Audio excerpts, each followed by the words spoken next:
শ্রীকৃষ্ণ দশকর্মা ভান্ডার, এখানে পূজা, বিবাহ, অন্নপ্রাশন ও শ্রাদ্ধের দশকর্মা বাজার পাওয়া যায় এবং ঠাকুরের সমস্ত সাজ, বাক্স সাজানোর সরঞ্জাম, টেস্ট করা রুদ্রাক্ষর মালা, ফুলের ডেকোরেশনের সরঞ্জাম, কাগজের প্লেট, গ্লাস ইত্যাদি সুলভ মূল্যে পাওয়া যায়।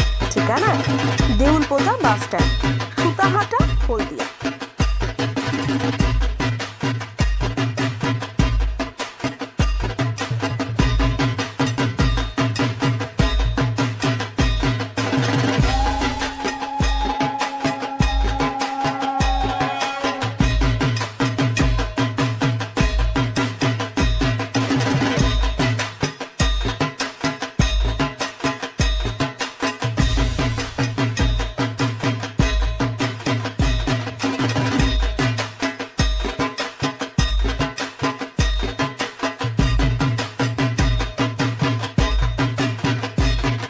সবার আগে খবর পেতে চ্যানেলটি অবশ্যই ফলো করুন।